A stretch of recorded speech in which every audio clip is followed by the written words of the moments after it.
Here today with Bob Frisch. Bob is the owner and operator of Frisch & Sons, and they do pool demolition across Orange County. So today we're going to talk about blowing up pools, family-owned businesses, and whatever else we get into. So Bob, thanks so much for joining me.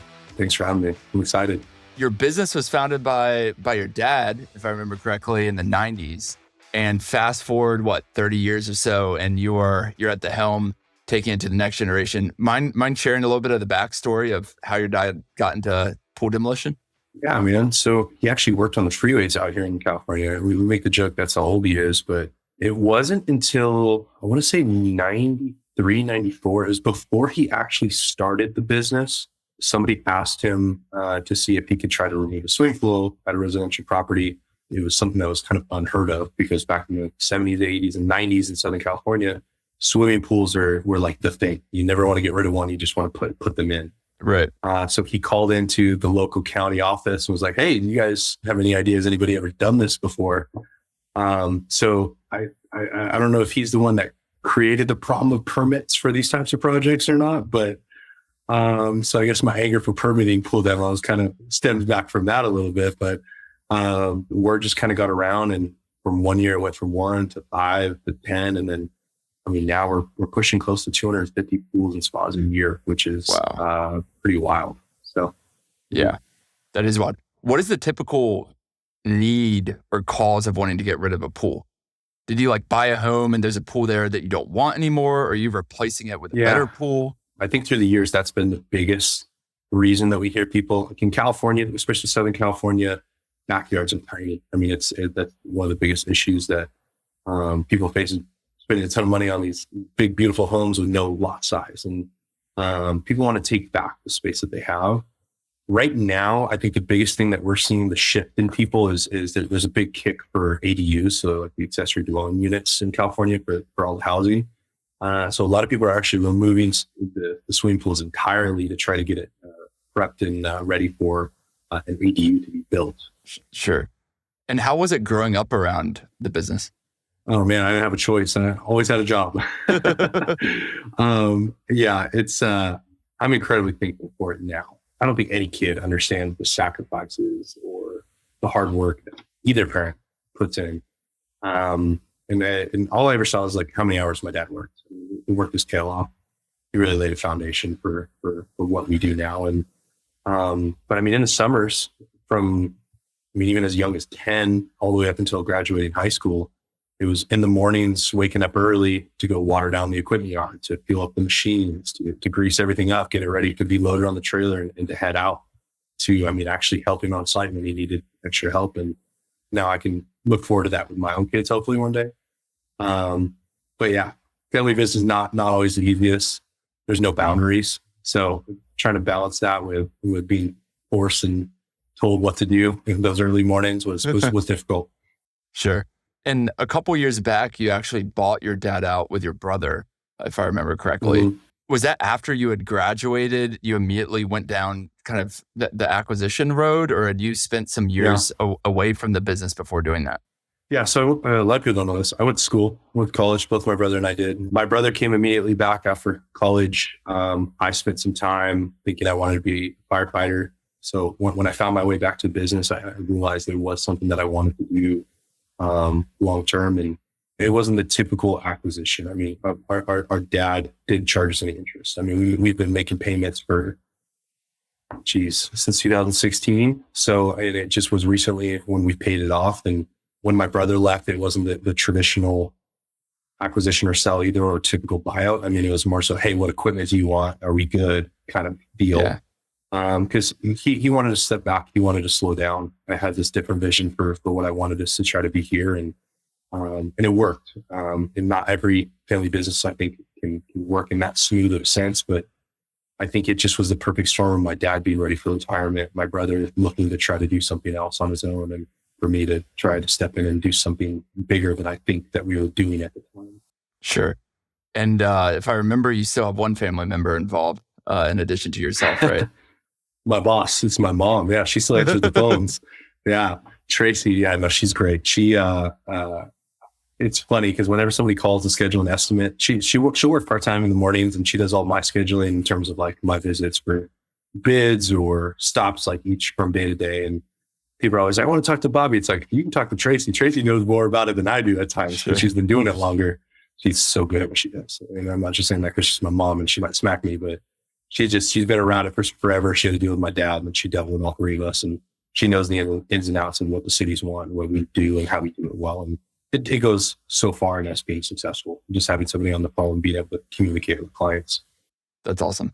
Double clicking on the bid process, are folks typically reaching out directly to you when they say, hey, I want to reclaim some space in my backyard?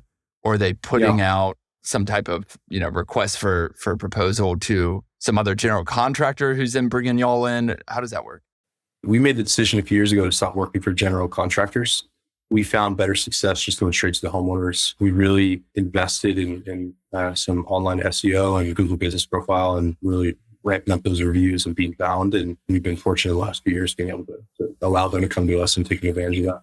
Sure.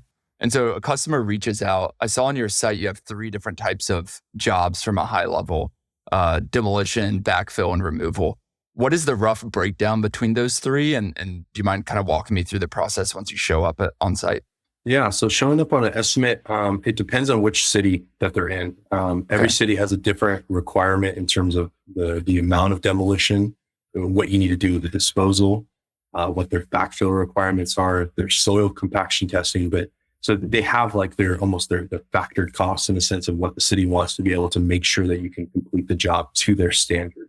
The things that like make each individual job unique, access is the biggest thing in our world that drives the cost or helps bring the cost down. If there is limited access to be able to get a machine inside, that's going to significantly increase the cost. Smaller machines take longer, they're more unsafe. Oftentimes there's more of them that are needed. So that definitely drives the cost. And also the size of the pool, obviously. If it's a large pool and a hard to reach area, that's going to take more time. There's more disposal. It's going to be definitely a cost increase. If we walk in and they don't really care about removing the entire pool, they just want to fill it in with dirt. That's the most cost-effective option.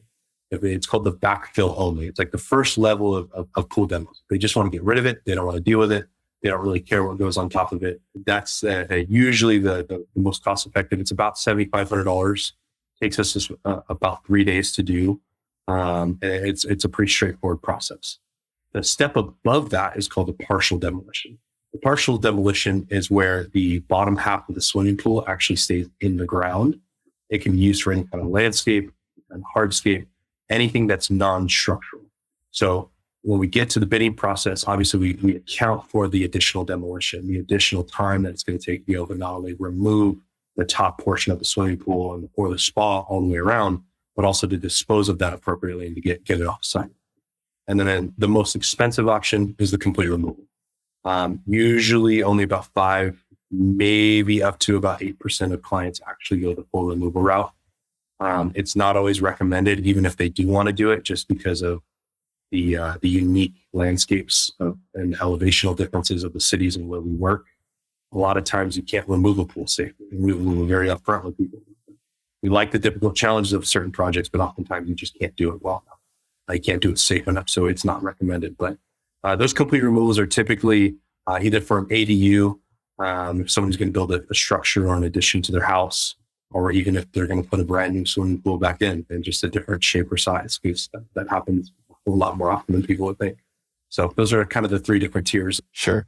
And you mentioned earlier as a kid helping get equipment ready at the yard. What type of equipment do you have to use on the pool demolition side? We specialize predominantly in tight access machines. The machine that we have the most of is the Bobcat S70. It's a skid steer. It's 36 inches wide.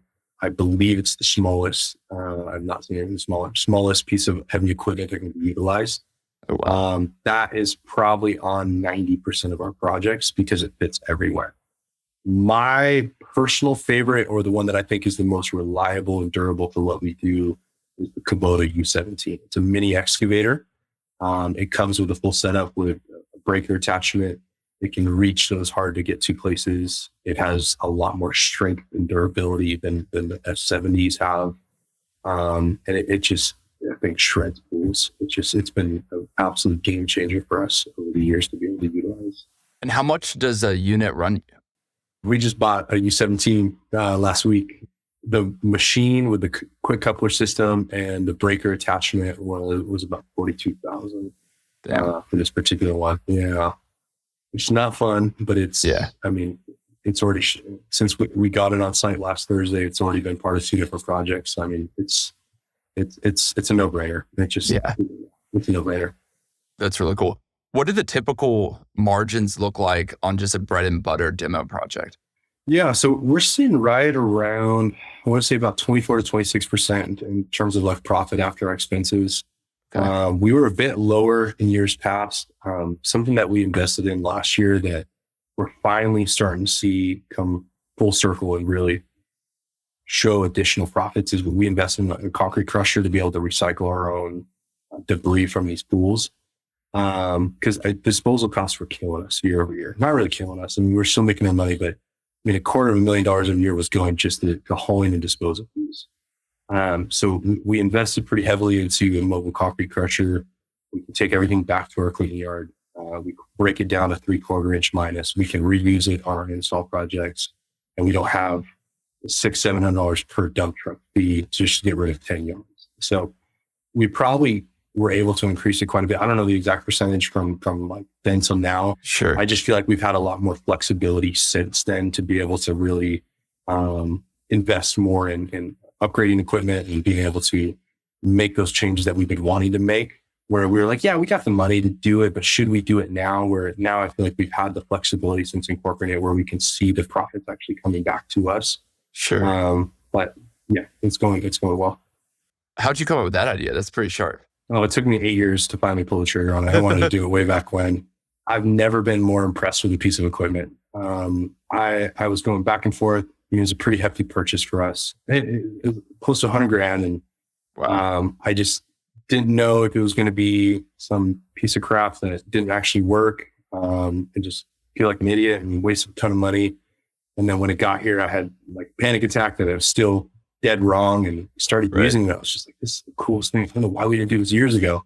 Yeah. And once we figured out all its kinks and how to run it like the right way and incorporate it, it's going to be a game changer, not just for us, but when other people realize the capability of types of equipment that's coming out like this, it's going to change residential demolition. I saw on the site, you alluded to 2 things. One was dig alerts, and then the second was a Geotech report. And it sounded like both of those are mandated by the, I don't know, municipal government or county government or something like that. Do you mind just kind of giving us the 101 on what regulations exist in California? 95% of the stuff that we do, the city or the county jurisdictions will have their permits and they have all the stuff that they require. Any type of project in California, and really any other state too, it requires something, and it might be called something else where you guys are at, but it's called dig alert in California. It's a utility marking. So it's a free service for people to call. We call it on every single project. Basically, all the utility companies will come out and mark where their lines are at in proximity to where the project's going to happen. So telecommunications, electric companies, SoCal Gas, all the water districts, because yes, there are multiple of them in different neighborhoods. But they basically do the hard stuff of contacting everybody for us just to make sure there's no disaster waiting in terms of hitting some kind of main line. So never been part of that, but we've been able to utilize the free service and highly recommend it. The geotechnical engineering is a soil compaction test. What that means is when we backfill the swimming pools, we have to bring in clean dirt that is not only compactable, but it's going to be able to reach a specific density minimum requirement. Pretty much everywhere in California for pool demos, be 90%. Okay. So we bring the dirt in, we backfill up, we compact down.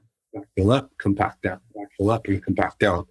The tools that we're using for the compaction are either a handheld whacker or a jumping jack, what people call it, for that downward force of the dirt can displace and compact in its most highest percentage. Sure. We utilize some dry dirt, add water, compact, and test. That engineered soil test is what we have to provide to say that we have completed the project sufficiently. Because you don't want to just throw a bunch of dirt in a hole, not compact it, and then 2 months later when the first rain comes, it sinks everywhere. So sure, that is required for the final inspection on every project that we do for a full demo. And it's just peace of mind for the owner too, knowing that the job, it was done and it was done well. Well, Bob, it's been great getting to know you a bit. Would love to hear as you look out on, the back half of 2025. What are you looking forward to? What are the big goals? I would love to see, I think we have a good idea on how we want to fully dive into the recycling aspect internally for our company. I'm really excited for us to really find the most beneficial way to take our business to the next step. Sure. With really fine tuning internally. We do our job well. We're confident in that. We have the track record to prove that. But there's always little things that we can do better. And I want to see how we can really maximize and be one of the first companies that really utilizes the crushing machine and equipment and what it produces, not only on the demolition side, but also the installation, and see if we can even knock those expenses a little bit lower. But we'll see. I don't think we're going to be expanding. I don't think we're going to be offering any new services. Sure. So I think our 2025 focus is just really fine-tuning what we do. And really try to make it as good as possible. That's awesome. Well, thanks so much for coming on, man. Absolutely. I had fun. I appreciate it.